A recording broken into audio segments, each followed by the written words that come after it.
교육관이고 그 옆에 이제 방에서 우리 이제 학생들이 이제 그 방에서 많이 쳤어요. 자면 이제 새벽 4시 되면 권사님 한 분이 오셔요. 그분이 저희 동네에 살았고 그분 권사님 아들이 제가 중학교 3학년 때 날 전도해서 교회에 데리고 갔어요. 그 아들은 좀 아파서 한 30살 정도 됐을 때 먼저 천국 갔어요. 그래서 지금도 시골 어떤 이렇게 뵙기도 하는데 지금 할머니 다 되셨는데 그때는 한 40대나 젊었을 때 권사님이 매일 새벽 4시에 와서 이제 앰프를 켜고 그때 차인벨이라고 해서 그 전에는 이렇게 교회 종을 쳤는데 종을 안 치고 이제 그 종탑에 이게 나팔 야외에 붙이는 긴 나팔이 있어요. 거기에서 이제 앰프를 다 켜고 이거 테이프 플레이를 누르면 이제 그 기도 반주 같이 나가는 게 있어요. 그러면 그 동네에 이제 동네 이장집에서 이렇게 하면 나가는 것처럼 이 찬송과 반주가 은은하게 새벽에 이렇게 들어요. 그거를 한 3분 정도 이렇게 되더라고요. 그러니까 그 종치는 거와 같이 새벽 종치는 거죠. 예배가 새벽 예배 있으면 종치는 것처럼 그때 당시는 종치는 거 못하게 했던 것 같아요. 그 대신 이제 스피커를 통해서 이 반주를 이렇게 틀어줬어요. 그럼 새벽이라 멀리 있는 동네에서도 그 소리가 이렇게 시골이라 들리더라. 그래서 지금은 예배 몇 분 전이구나. 되게 이제 30분 전에 또 두 번째 할 때는 한 10분 전에 이렇게 했었던 것 같은데 꼭 그 시간에 어떤 때는 막 눈이 이렇게 많이 올 때도 있어요. 겨울에 우리가 주로 좀 많이 교회에서 쳤는데 눈이 많이 와도 그 권사님은 여전히 그 시간 되면 오셔서 이거 키는 사명을 감당하시더라. 이 찬송 울려 퍼지도록 이 사명을 감당하셔. 그래서 정말 이거 키고 뭐 이게 뭐 누구한테 칭찬받고 이거 하는 것도 아니고 누가 그거 하는지 그 새벽에 누가 그거 하는지 그거 모르기도 해요. 우리는 그냥 거기서 자니까 이렇게 오시니까 우리가 깨서 이렇게 보니까 우리도 알게 됐어요. 새벽에 그 시간 정해진 시간에 꼭 오셔서 그 찬송이 울려 퍼지도록 하고 이제 예배를 준비하고 하는 이 모습을 이렇게 본 적이 있어요. 이 사명감을 가지고 또 기쁨으로 그 일을 감당하시더라고요. 우리 교회도 마찬가지예요. 거기에 물을 또 넣고 성전을 아름답게 하고 또 주방에서 섬기고 모든 각자 맡은 것을 이렇게 섬기고 다른 사람은 잘 몰라요. 하는 사람은 알아요. 그걸 이렇게 하나님께서 나에게 주신 사명이고 내가 할 수 있고 그렇기 때문에 이 사명을 감당하게 됩니다. 못하는 것을 감당하라고 하는 그런 경우는 그렇게 많지 않아요. 못하는 것. 그래서 할 수 있는 것, 그것을 하게 합니다. 그리고 못하는 것 다 알기 때문에 못하는 것을 시키는 경우는 못하는 것 다 알고 시키는 거예요. 그래서 우리 못하는 것 두려워하지 말고 그냥 시키는 대로 하면 돼요. 아멘? 아멘.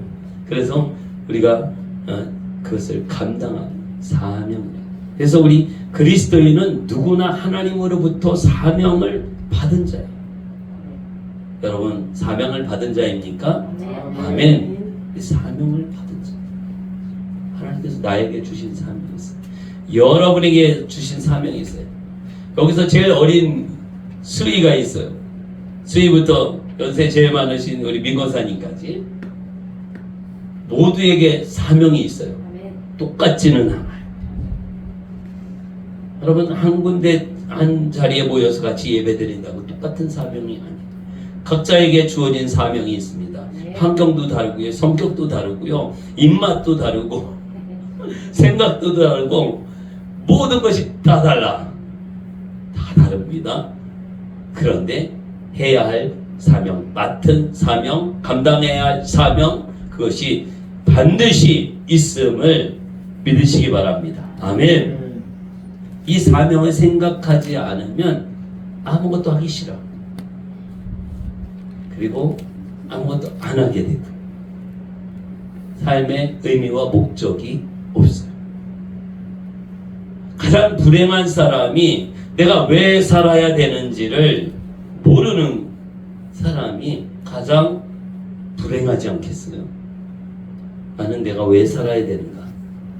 저도 한때 막 학생이었을 때 사는 게 뭐냐 이런 생각을 많이 이렇게 했었던 적이 있었는데 되게 철학자가 그러잖아요.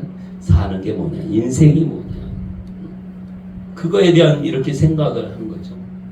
그런데 우리 예수 믿는 사람들, 그리고 그리스도인들, 크리스찬 학교를 다니고 또 믿음을 가진 청소년들은 이것을 알게 돼요. 내 삶의 목적을 알게 돼요.